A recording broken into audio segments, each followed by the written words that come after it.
Welcome to A Place for Film, the IU Cinema podcast. On this week's episode, we're talking about the Essential Digital Restoration series.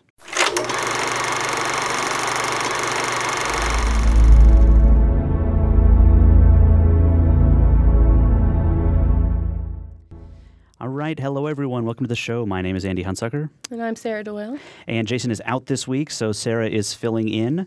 And with us this week to talk about the Essential Digital Restoration series coming up at the cinema, we've got Craig Simpson, manuscripts archivist at the Lilly. Hello again.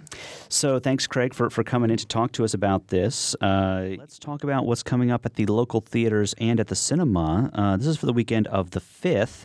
And on Thursday, October 4th, we'll go back a day, Casablanca at the cinema, and we, the podcast, are hosting Casablanca. Jason and I are going to introduce the film, which is kind of okay, nice, but after the film, we're going to do a full live episode after that. Now, we're probably not going to do a full 50-minute episode. I don't know how long people will actually sit in the cinema to listen to us talk, but we'll do like half an hour. We'll do the good part of the show, the part that's not just us droning on about what's coming up at local theaters or whatever. What have you seen lately? Casablanca. Yeah, exactly. We'll just do that. Right. What have you seen lately? What's coming up? Casablanca maybe later. I don't know.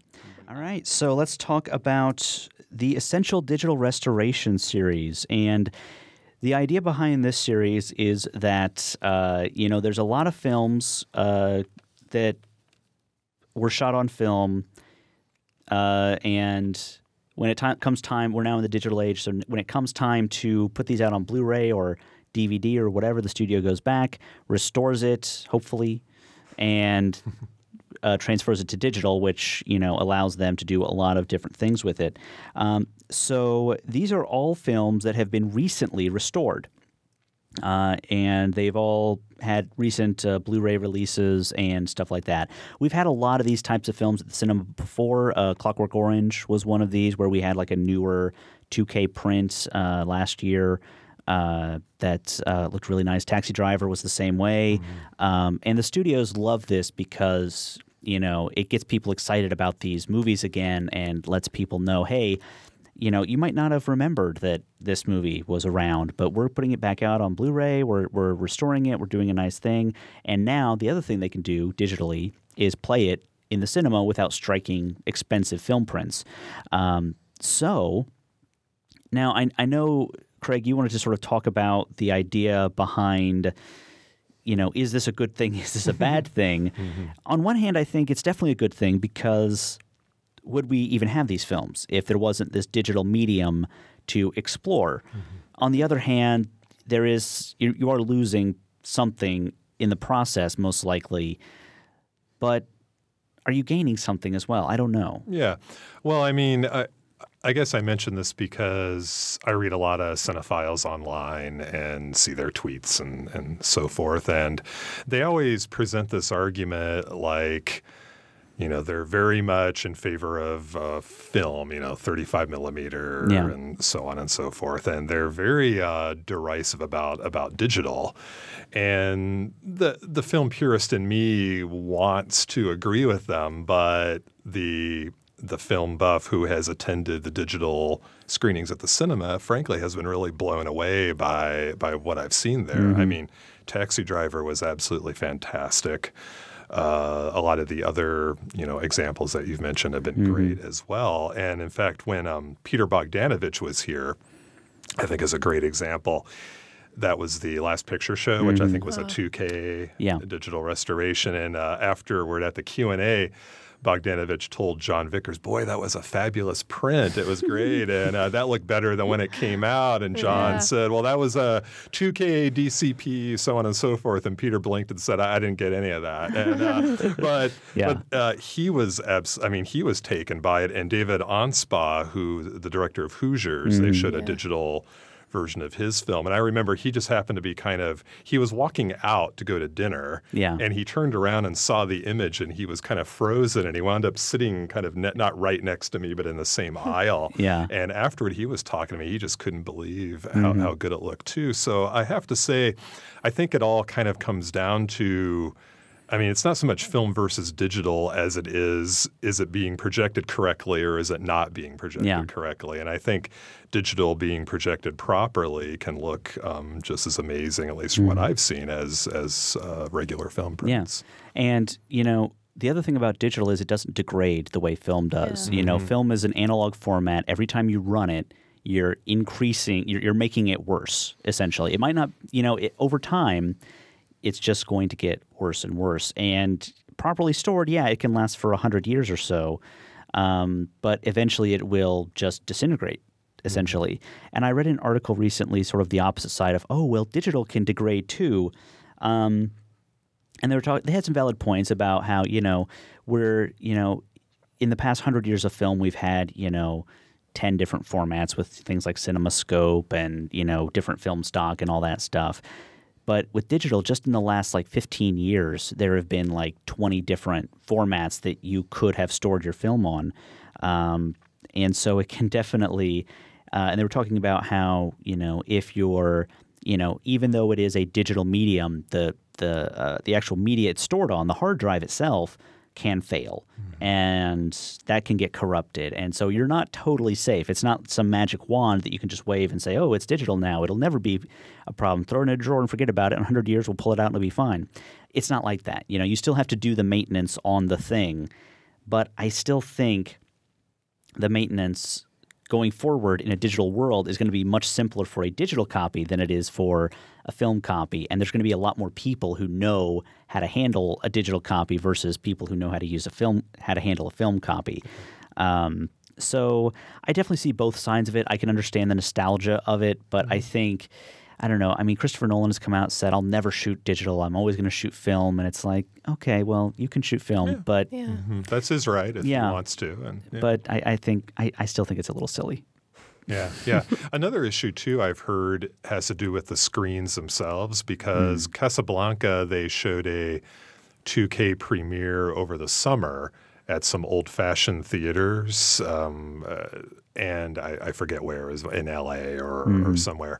And there were some complaints about seeing kind of blind spots on the screen, which they think had to do with the fact that the screen itself was not made for digital, obviously. If it was made 50, 70 years ago or whatever, it was made for original prints. I'm confident that's not going to happen here, just based on the fact that, I mean, like I said, every digital film I've seen projected at the cinema has been great. So I'm looking forward to seeing Casablanca and these other films too. Yeah. Well, let's talk about these films. On Thursday, October 4th, Casablanca, 7 o'clock. We talked about that a couple of times. Casablanca it's got to be one of the top 2 most satisfying films of all time. I mean, whether you think it's the greatest film or top 10 greatest or whatever, you can't watch that movie, I feel like, and be at the end of it be like, nah. It's like I cannot imagine a film that is more satisfying to a greater number of people than Casablanca. Yeah, it's probably one of a handful of films I would call a perfect movie. Yeah. Casablanca, Rear Window, maybe a couple others. Yeah, it's just a great film. It's funny you mentioned what you just said because a friend of mine on Facebook, he's he's 20 or 21. He's in getting a film major or minor somewhere at Webster in St. Louis, I think. And he said he had a status update. I saw Casablanca. It was all right. He just got pilloried, by the many fans of Casablanca. Yeah. Yeah. So, I mean, if you haven't seen Casablanca, I highly recommend you go see it. You're not going to be able to see it in a better venue than this probably ever in your life. But we'll just give a quick rundown of it. I mean, this is the film that you've heard every line. You've heard every third line of this movie because every single line is so quotable. But it's basically about this city, Casablanca, that's during World War II, the Germans have invaded North Africa and they've taken over a lot of it, but this one particular place, Casablanca, is sort of taken over by the Germans, but sort of there's a new French government, kind of a puppet government put together by the Germans, and so it's sort of a co-French-German production in Casablanca. And Rick, played by Humphrey Bogart, has a bar, and his bar is sort of, skirting the law, but he's in good with the police, so it's not really a huge deal. And then Ingrid Bergman shows up playing Ilsa, and you start to learn more about what this is. And I'm really looking forward to talking to Will about this, because I'm sure he has some ideas about what specifically psychologically makes this movie so universally satisfying. But I mean, it's Humphrey Bogart, and he's a genius, and it's Ingrid Bergman, who's great, and Sidney Greenstreet is in this. Peter Lorre is in this. Claude Rains. Claude Rains is amazing in this. I mean, there's so many good things to say about this movie. I want to talk about it because we're talking about this, but I also want people to come to the thing on Thursday and listen to us talk about it more. So I almost don't want to talk about it, but I feel like we need to talk about it. Can I give a little background Yes, info? absolutely. Not that I'm an expert or by any means, it's just some things I've read about it. Maybe either of you have too. It was based on a play called Everybody Comes to Rick's or something like that. And somebody from the studio, this is back in the studio golden age in 1941, 42, and they thought, oh yeah, this will make a good movie. So the Epstein brothers and someone else whose name escapes me had a hand in the script. And I think they divided the script. Part of it was I think the Epsteins worked on the dialogue, and then the other person worked on kind of the structure of it. And this is the film that's kind of used against the auteur theory, the idea that it's movies are from a great genius director like Paul Thomas Anderson or Stanley Kubrick, et cetera. Michael Curtiz directed it. He's an excellent director. But the argument is that, I mean, it's not really a big extension of his personality. It's this big sort of group ensemble work that came about in making this movie. And the fun thing about this movie is it was just one of a countless number of films during that time period that were all made through the studio system on the studio lot. They didn't think at the time, oh, we're making a great movie. Exactly. We're making a classic. It was just another job. Yeah. And I'll be interested to hear what Will and all of you have to say on what made this movie stand out from other films, which Bogart and all the other cast made together, but lightning never struck again the same way. Well, and it's the kind of thing where I think it's on the DVD or the Blu-ray where they're talking about how, Humphrey Bogart and Ingrid Bergman thought the dialogue was terrible. They all hated the song. The studio wanted to throw the song away. That's right. Nobody thought this was a good movie. Everyone doing this movie hated it. They were just there to do the work and go home. Nobody thought anything would happen because of this movie. They thought it'd be forgotten in 2 years. By the way, this movie is also the reason you know the song As Time Goes By. Yeah. If it wasn't for this movie, you have no idea what that song is, but you know exactly what that song is because of this film. Another funny bit of trivia, Michael Curtiz had a thick German accent. And I guess, and I'm not going to imitate it, but he said, I guess he told an assistant that he wanted, the assistant thought he said he wanted a poodle for a scene. So the assistant went out to the local town, looked everywhere to find a dog, So he brings back this really, prize poodle back. And Curtiz says, "What's this?" He said, "Well, you wanted a poodle." And he said, "Yes, a poodle of water to have on the street." Yes. Yes. Yeah, I mean, I watched this film like a week or so ago because I was designing a poster for John, and I cannot get enough of it. I will probably watch it before the episode, before we watch the film in the cinema, just so I can take notes. I'll watch it again in the cinema. I might go home and watch it again afterwards. Like, there's nothing. I've been fighting that. I've been fighting trying to watch it because I'm going to see it next week. I just have to wait. Yeah. That's, But anyways, Thursday, October 4th for Casablanca, all-time classic film. If you haven't seen Casablanca, see it. For somehow. The next one is one that I have not seen on Saturday, November 3rd, From Here to Eternity. And Jason raves about this one. Every time we bring it up, he says this is one of the best movies that he's ever seen. But I don't know a lot about it. I mean, we all know there's the famous scene where the people are kissing on the beach and the wave crashes and the camera follows the wave up to them. That's about all I know about this film. That's an iconic scene. Have you seen it? I actually haven't seen this one. It's, I agree with Jason. Probably one of the most entertaining movies ever made. It's World War II, the days leading up to Pearl Harbor. Yeah. And I'm sorry, I can't remember the director, and it's going to drive me nuts. Let me see if I've you got can find it here. it. Fred Zimmerman. Thank you. Yeah, Fred Zimmerman, who directed Day of the Jackal and Fred Zinnemann. Fred Zinnemann. Yeah, he directed Day of the Jackal and some other really excellent films. And this was based on a best-selling novel. Stars Burt Lancaster. I think Donna Reed, if I'm not mistaken. Yes, Donna Reed, Frank Sinatra, Montgomery Clift, and Deborah Kerr. Yeah, Frank Sinatra's big comeback film. He was kind of written off as a joke, and this is the film he won supporting actor. And Ernest Borgnine is also in it. It's just a very kind of entertaining film. Most of the first part of the movie just kind of deals with this cast of characters. I forget if they're in the Navy or whatever part of the armed services that they're in. But then the second half of the film deals with Pearl Harbor and the aftermath of that. Okay. And so we have double Burt Lancaster for the series From Here to Eternity and The Leopard. Oh, okay. Yeah. I did not realize he was in that. Yeah. So that's a pretty good. Burt Lancaster was a versatile actor. Those are pretty different roles for him. Yeah. So I don't have the cinema website doesn't go up to December, but I know that these last two are in December. I just don't know exactly when. But it's a ways away. You can look that up. We're also going to have The Leopard, which you mentioned. Jim Naramore has talked about this a couple times on the show, and he compared it to something like Magnificent Ambersons, where it's kind of talking about the aristocracy and how, and he said it was a great sort of film about the aristocracy that doesn't take a side. That's what he said about it. But I have not seen it. I actually bought the Blu-ray after he talked about it, but then I never watched it. So it's sitting on my shelf right now. Yeah, it also was a big influence on The Godfather. It came out, I think, in the early '60s. It's a Visconti film.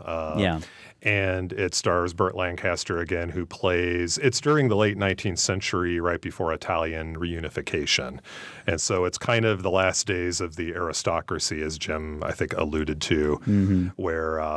Burt Lancaster is the head of this family that's they're kind of in denial and sort of out of the loop of what's going on in the country. And by the time they find out what's actually happening and how it affects them, it's kind of too late for them. But it's this kind of big, leisurely paced, very richly textured, sprawling epic film, again, kind of like The Godfather. The last hour of the film is a ball sequence that was that the Coppola used to help him make the wedding scene, the wedding sequence at the beginning of The Godfather. Claudia Cardinale's in it. Just a really fantastic film. And one thing I'll say about it, I don't know if it says or not if this is going to be the Italian version or the English version. It's not on the website listed, so I don't know. I don't have my catalog in front of me. Yeah, both of them. I didn't really see it on the program either. I'm hoping it's the Italian version, although both. It's kind of strange because the Italian version, everybody speaks in their normal language except Burt Lancaster, obviously, who is dubbed. Whereas the English version, you have Lancaster speaking in his own voice, but everyone else is dubbed. So it's a little jarring either way. I think I probably prefer maybe the Italian version a little more. When I watch movies, it's kind of like the Hertz, like Aguirre and Fitzcarraldo. I know it's just even if they film it in English, if it's whatever country it's in, I don't know. I just kind of like the native tongue, whatever it's in. So Lancaster's in it, and I guess in the background was Sidney Pollack. This is one of his first gigs where the studio sent him there because Lancaster didn't know anybody and couldn't speak Italian. So they said, "You speak English, so go keep him company. Give him somebody to talk to." Yeah. That's funny. So the last film is a controversial film on this podcast, one that we've gotten some flack about. 2001, A Space Odyssey. 2001, held up as one of Stanley Kubrick's greatest films. I will never deny that it is a beautiful film, and I would never deny that it's an important film. I just don't know how much I actually like it. I think it's a beautiful art piece. I don't know how well it works as a movie with a story structure and characters and so on and so forth.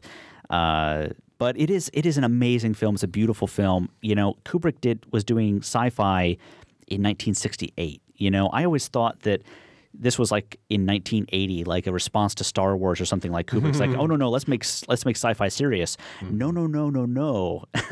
Lucas came in and was like, let's make sci-fi fun. You know, that was what happened.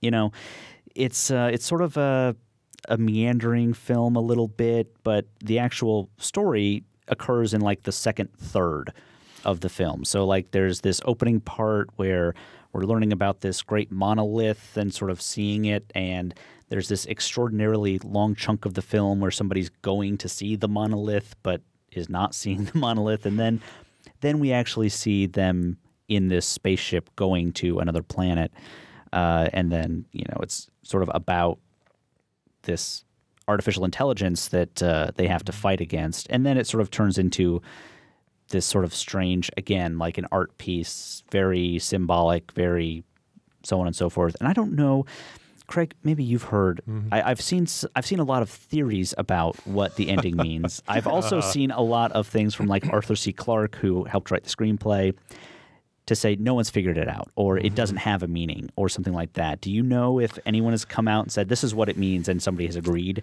All I've heard, I haven't read the novel, but I've heard that the novel explains it in a lot more detail about what happens with the monolith. And I mean, I don't want to, I mean, I have some vague ideas. I don't want to like give away for people who haven't seen it. But this is one of those films, I think I mentioned at the beginning, that I didn't know if I liked it at first, or I found it kind of off-putting at first. I've kind of learned to really love it over time. I'm looking forward to seeing it on the big screen, which I've never seen it before. I own the Blu-ray, which is, I mean, it looks great, but that's one of those films, I think, to be truly immersive, I think you really kind of have to see it in the theater. Yeah, because it's what Jonathan Rosenbaum, who was here last year for the Pedro Costa things, this is one of his, he's a big Kubrick fan. This is one of his favorite movies. And he compares 2001 with Playtime, the Tati film. If you've ever seen, he said that these two films came out the same year, 1968 or 69, and what these films are about, he said, I'm kind of paraphrasing, but he said it's something like 2001 and Playtime are films that change our concept of film syntax and grammar, and the fact that you have to be really patient watching 2001 because the opening Donna Mann sequence, there's no dialogue. And then even when they go into outer space, it really, unlike Star Wars, which is designed as an entertainment, it gets you accustomed, or it jars you into the rhythms of what it would be like to be in outer space. It's almost like a tech demo of like, here's what a spaceship might work, how it might work. And I think I timed it the last time I watched it. It's like 25 minutes before anything resembling a story in the film begins. All that being said, I will say of all of Kubrick's films, I've seen 2001 at least 5 times.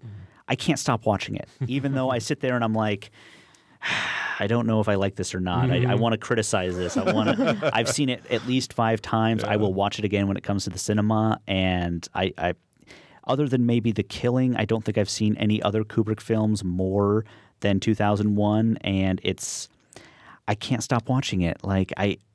So even though I'm critical of it, it's an amazing film. You have to see it.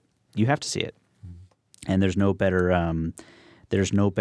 event, no better place to see it than at the cinema.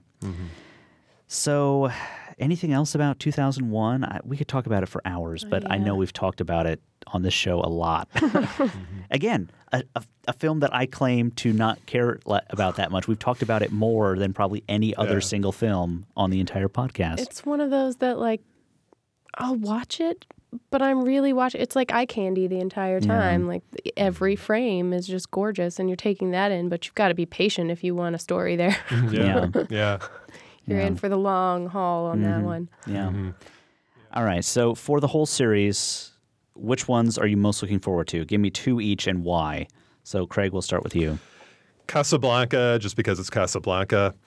And probably 2001, because like I said, I've never seen it on the big screen, and that's one of those top 10 films, I think, like Once Upon a Time in the West and Lawrence of Arabia. I feel like even though I've seen it more than 5 times like you, in a way, I feel like I've never seen it. And I won't see it until December. Yeah. Sarah? I'm going to have to say From Here to Eternity, because that's one of the ones that I've just passed over on the list. It's just one of those that I've heard about and haven't got around to. So I'm pretty excited to see that one. And I suppose it's going to be good to see it on a huge screen in great print when I do get to see it for the first time. And I think Casablanca, because that's one of those endings that I just hold high. It's like a top 5 ending. Yeah. And I just can't wait to see it look amazing. Even, I don't even own a copy on DVD. Mine's on like VHS. Yeah. So anything I watch is just going to be terrible in comparison. Yeah. So. Yeah, well, that's the funny thing about the ending of Casablanca, and I won't spoil it, but for a film that's held up as like the greatest Hollywood film of all time, like that went through the Hollywood system and was designed to appeal to as many people as possible, it has the most un-Hollywood ending of any film. That's what's so perfect about it. I know. But yeah, so I have to agree Casablanca is the one that I cannot miss for any reason. Not just because we're hosting it, but because I wouldn't miss it for the world. And the other one, it's really tough to choose between Grand Illusion and The Leopard. I want to see The Leopard because Jim Naramore has been talking about it, and I feel like anything Jim Naramore says is good is probably really good. I'm going to go with Grand Illusion, though, because I know that film can have a greater impact than what it did. Because I had the DVD for years and years, and it was actually one that I brought to the table that Jason said, watch this one. And I watched it, and I felt like, yeah, that was good. But I know it can have a greater impact on me, so I'm really looking forward to seeing that one. So the other thing we have not mentioned yet, this is episode 99. Wow. 99 of the podcast. Next week is episode 100, and I won't tell you what we're talking about, but we're going to have Jim Naramore on to talk about something that he was involved in that was made big news over the summer. So we won't say what it is. I think I know, but I will not say. Yes. So we're gonna have it's gonna be a very fun episode. So episode 100, we're gonna have a good time. And then of course next week, Casablanca on the big screen, October 4th, 7 p.m. Buy your tickets. If you don't have your tickets, come to the rush line, and you'll probably get a seat and enjoy the episode after we're done. Stick around for the episode. I know a lot of people are going to leave, and I'll feel bad that they're walking out, but stick around, sit in your seat. It'll be fun. So I think that's it. I think we'll get out of here. So Sarah, thank you for sitting in for Jason. I'm sure Jason really wanted to be here, but unavoidable scheduling conflicts. Craig, thank you for sitting down and talking to us. Always fun to have you on the show. So for Jason, I'm Andy. And I'm Sarah. And this has been, and always will be, A Place for Film. A Place for Film is recorded at WFIU Studios in Bloomington, Indiana.